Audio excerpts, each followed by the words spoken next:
Hola, ¿qué tal? Buenas tardes y bienvenidos a un capítulo nuevo de Cartagena en un puño. Y hoy lo hacemos dentro de un submarino, en concreto del U-35, un submarino alemán de la Primera Guerra Mundial y que tiene una historia increíble relacionada con nuestra ciudad y con nuestro puerto. Una historia enfrascada en lo que es el conflicto de esa Primera Guerra Mundial, y que este submarino, no un submarino cualquiera, sino el submarino número 1 a nivel mundial en cuanto a barcos hundidos, estableció su base en las costas de Cartagena. Aquí, en nuestro puerto, fue recibido como si fuesen auténticos héroes estos marinos alemanes. Por eso me he vestido como uno de ellos, para poder entrar dentro del submarino y poder contarles a ustedes la verdadera historia del U-35 en Cartagena.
Lo que acabamos de ver es un documento único, imágenes del submarino alemán U-35 en abril de 1917. En ellas contemplamos todo el desarrollo de sus cacerías por el Mediterráneo occidental, muy cerca de las costas de Cartagena. El disponer de ellas es algo realmente sorprendente por la calidad y la antigüedad de las mismas. Durante la Primera Guerra Mundial, las costas del Levante español fueron escenario de una historia muy desconocida: la actividad de submarinos alemanes que, operando desde refugios secretos, acosaban el tráfico marítimo de esta parte del Mediterráneo. Fue un hecho del que quedó poca constancia por las consecuencias que pudo tener para España. Las autoridades de Marina consistían o miraban para otro lado cuando estos submarinos del Kaiser se reabastecían en los puertos españoles y sobre todo en uno de ellos, en el de Cartagena. Los numerosos hundimientos en estas costas reflejan precisamente la intensa actividad desarrollada por estos tiburones de acero, lo que provocó grandes dificultades a la diplomacia española, que a punto estuvo de perder la beneficiosa neutralidad mantenida en este conflicto. Una historia en la que se entremezclan los momentos bélicos con un entramado de agentes secretos de los países contendientes que estuvieron actuando en nuestro país, dando lugar a intrigas donde los espías tenían como decorado pues las ciudades y las costas.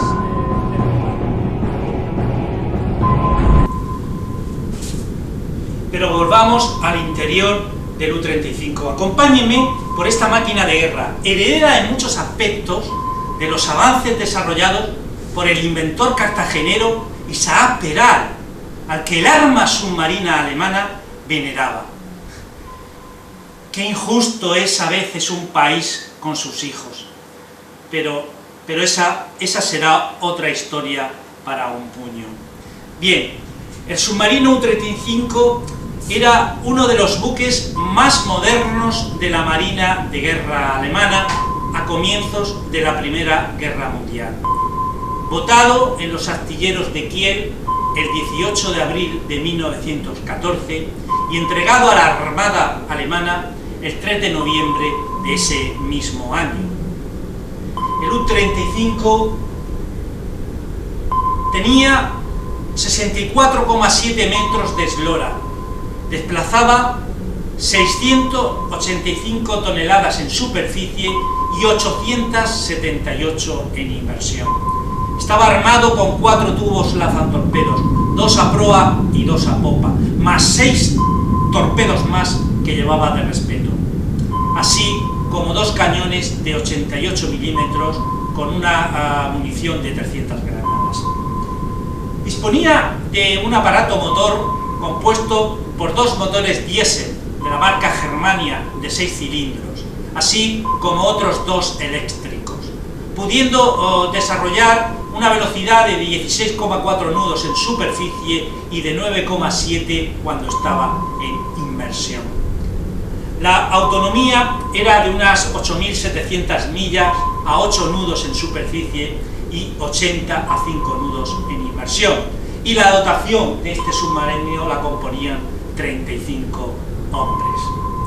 Pero este submarino donde nos encontramos no fue un submarino como los demás. Está considerado en la actualidad como el submarino militar con mayor palmarés absoluto de la historia naval militar, pues ostenta el máximo número de buques hundidos, hasta 226 unidades, con un total de 538.498 toneladas de registro bruto. Nadie jamás en el mar ha hundido a tantos barcos como este tiburón de acero. Participó en la Guerra Mundial desde noviembre de 1914 hasta final del conflicto, sobreviviendo incólume hasta su conclusión. Solo el soplete de un chatarrero pudo con él. Durante los años inmediatamente posteriores a la guerra, su historia mereció la atención de la prensa de diversos países. Gozó de cierta fama en el ámbito de la Marina Militar al haber alcanzado un rendimiento bélico excepcional y fue objeto de estudio entre los submarinistas de todas las armadas, tanto las europeas como las americanas. Y lo increíble es que estuvo aquí, Cartagena. Y esta fue una de sus bases. Aquí recibió el apoyo técnico, el combustible, los alimentos frescos, incluso su capitán y parte de su tripulación convivieron con los cartageneros, estableciendo su residencia en lugares tan emblemáticos de la ciudad como fue el Gran Hotel, y paseándose como auténticos héroes por las calles de la ciudad. Esta es en parte la relación que tiene este tiburón de acero con la ciudad de Cartagena. Pero, llegado el momento de abandonar el buque, me voy a trasladar a otro lugar para seguir contándoles las historias y las vicisitudes que este submarino tuvo en aquel verano de 1916 en nuestra ciudad y en nuestro puerto. Me van a permitir que salga del submarino ahora. Bien, si el U-35 es famoso, ¿qué vamos a decir de su capitán o su comandante, Lothar von Arnau de la Perrière, que nació en Posen el 18 de marzo de 1886, en el seno de una familia de ascendencia francesa?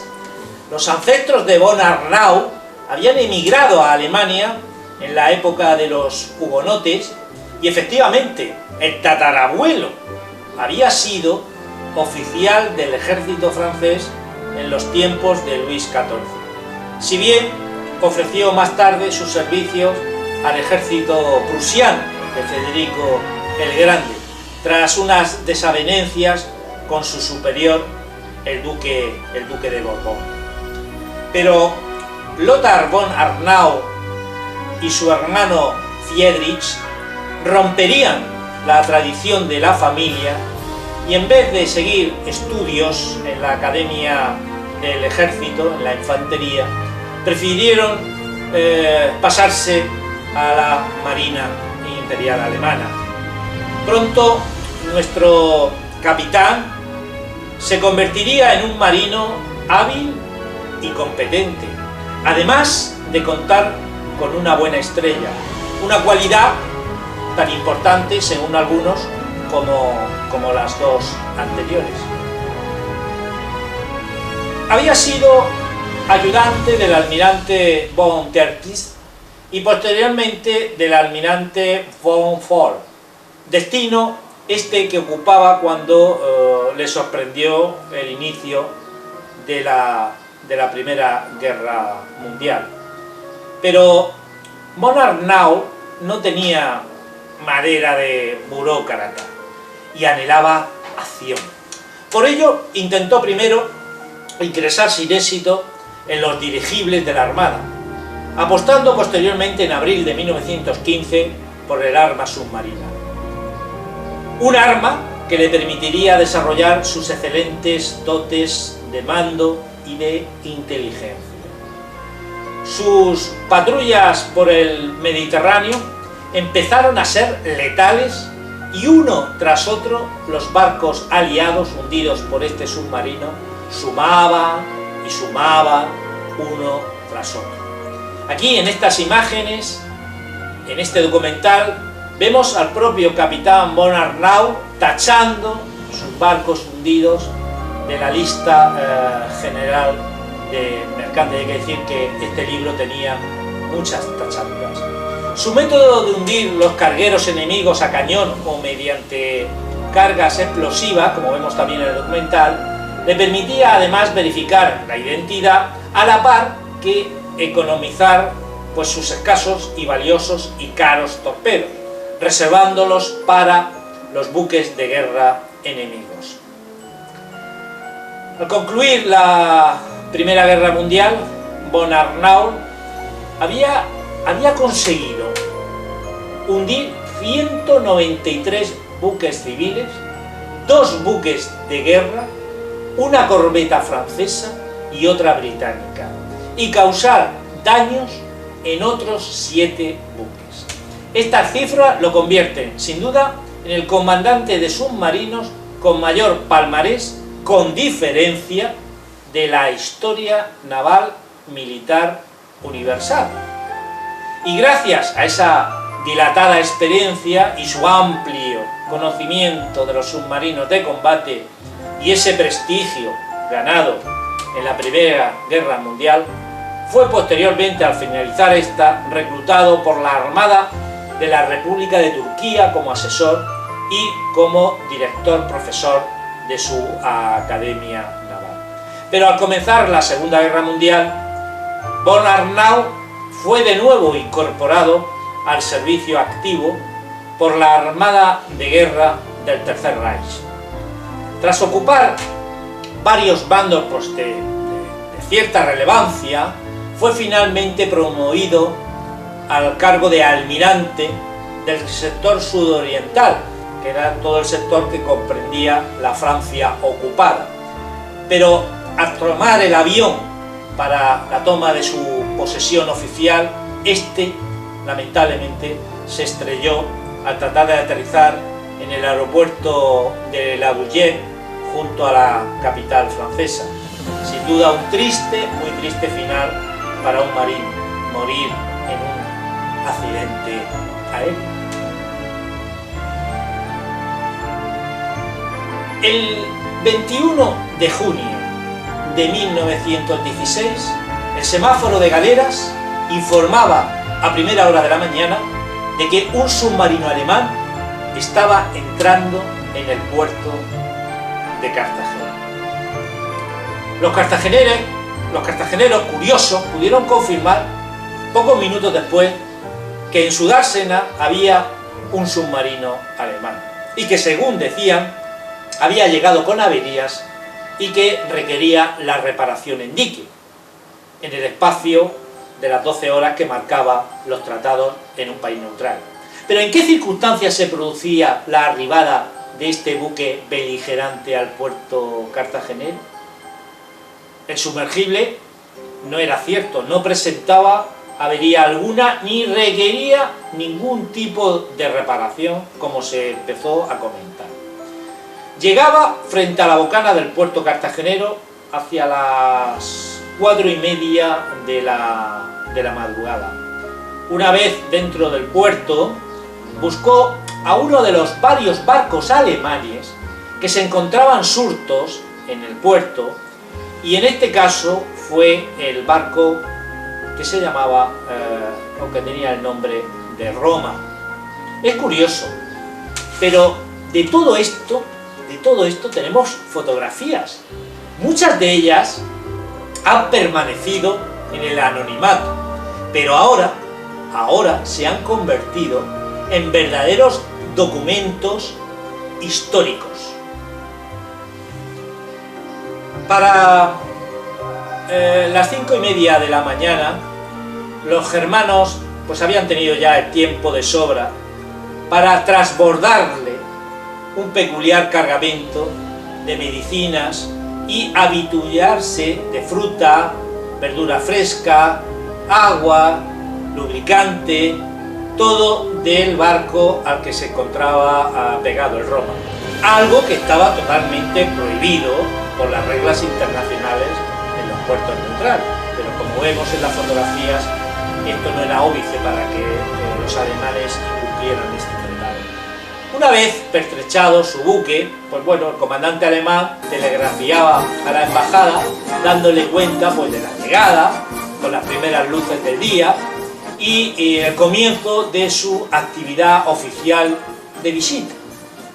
Es curioso porque en su informe de la misión, Lothar von Arnau indicaba que solicitó de los mandos españoles pues la máxima seguridad para su buque, ya que en las noches anteriores a su llegada se habían observado actividades sospechosas, pues tanto de súbditos franceses e ingleses en la propia ciudad de Cartagena. Es ese juego de espionaje que hemos comentado anteriormente. Comentó la prensa local un dato curioso sobre la oficialidad de este sumergible.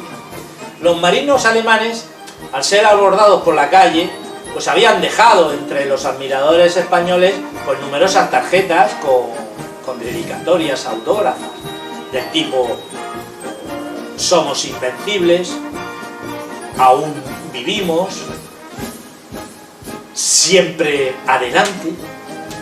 Quizás la más curiosa sea la que dejó el propio Bonarnau en el Gran Hotel y que decía: no somos los dueños de los mares, pero paseamos por él. Finalmente, la diplomacia alemana explicó que el motivo oficial de la visita del submarino era entregar a las autoridades españolas, por medio del embajador alemán, una carta autógrafa del propio Kaiser Guillermo para su primo, el rey de España, Alfonso XIII. Se presumía que en ella le daba las gracias por el comportamiento de España con los refugiados alemanes del Camerún que habían sido internados en la Guinea Española, y hacía entrega para ellos de unas cajas con medicinas que quedarían depositadas en Cartagena. Pero estas cajas, había en ellas algo más que simple medicina. Habían ampollas con muestras de anthrax y glándula para su utilización por los agentes en la guerra de espías que mantenían los bandos beligerantes en territorio español. Un dato importante a tener en cuenta, sin duda alguna. Hacia las 3 de la madrugada, antes de cumplirse las 24 horas de rigor, dejaba el sumergible el puerto de Cartagena. Eso sí, con 9 marinos más a bordo, correspondientes a varias personas que se encontraban en el mercante Roma y el otro buque alemán de nombre César, y que probablemente llevaban también un cargamento de oro y platino de origen totalmente desconocido. A continuación, el buque se dirigió lentamente hacia la bocana, por cierto, escoltado por el crucero español Cataluña y el torpedero número 8, que tenían la orden de intervenir si sucediese algo de incidente en nuestras aguas. No olvidemos que había buques franceses e ingleses en las proximidades de Cartagena.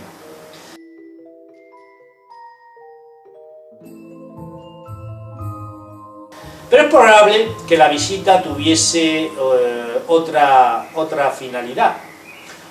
Los mandos germanos se habían dado cuenta que la autonomía de un sumergible no venía marcada por la cantidad de combustible que pudiera consumir, sino por el propio desgaste de la tripulación y el consumo de alimentos frescos, lo que llevaba a restringir la duración de las patrullas a 1 mes como máximo, y este periodo podía ser cubierto perfectamente por un sumergible, contando con ayuda en puertos neutrales, utilizando incluso sus propios arsenales para posibles y necesarias reparaciones. A tal fin, el teniente de navío Wilhelm Canaris, tal como veremos, creó una organización con el fin de dar apoyo a estos sumergibles en casos de emergencia. No en alta mar, sino utilizando para ello los buques alemanes refugiados en los puertos españoles y agotando precisamente ese plazo de 24 horas que preveía la normativa vigente. Y eso es lo que en realidad hizo el U-35 en Cartagena. Una costa muy abrupta, cualquier sitio es adecuado para que un submarino alemán, un tiburón de acero, pueda esconderse y así acechar a sus presas. Desde el Cabo Tiñoso al Cabo de Palos era una zona de caza para estos tiburones.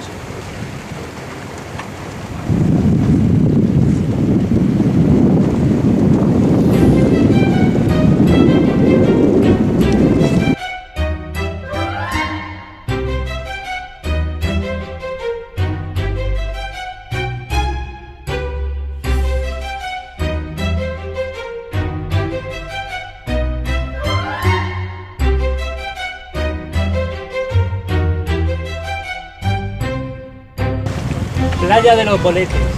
En estas oquedades el U-35 se escondía y aquí fue precisamente donde las autoridades españolas encontraron lo que sería una base de abastecimiento del submarino. Alimentos, munición, piezas de reparación, todo al servicio de este submarino gracias a la red de espionaje que el comandante Wilhelm Canaris dispuso en Cartagena.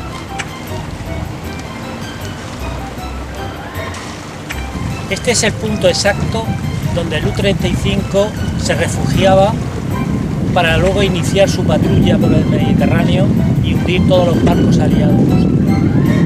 Sobre este promontorio estaba el cuartel de carabineros, pero tenían orden de no molestar ni al submarino ni a la tripulación.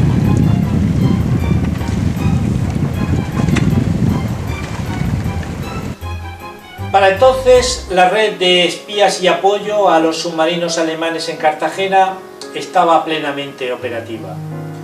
Fruto de ello es el dato significativo de que solo el U-35, escondido y protegido en estas costas, junto a conocidas calas como Salitrona y Los Boletes, fuera capaz de hundir un total de más de 50 buques entre Cabo de Palos y Cabo Tiñoso, y lo hizo en la mayoría de los casos en aguas territoriales españolas.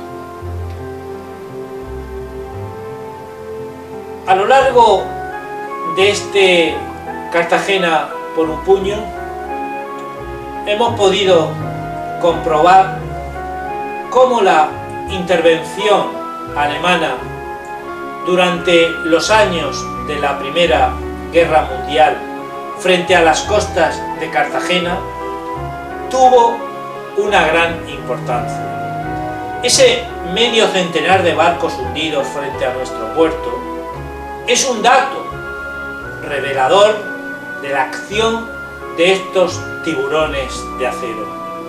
Sin duda, la zona costera de Cartagena constituía una buena zona de caza. Muchos barcos, una costa neutral donde protegerse, un apoyo logístico en donde el espionaje favorecía el abastecimiento, unas autoridades españolas incapaces de frenar la acción de estos últimos y un arma poderosa como fueron los submarinos, hicieron de esta franja de costa el escenario de un horrible combate, otro interesante episodio ocurrido en nuestra ciudad, poco conocido y de una importancia vital en el desarrollo de los acontecimientos en aquella intensa época de la Primera Guerra Mundial. Espero que les haya interesado el relato de esta noche. Yo por mi parte me despido de todos ustedes hasta una próxima edición de Cartagena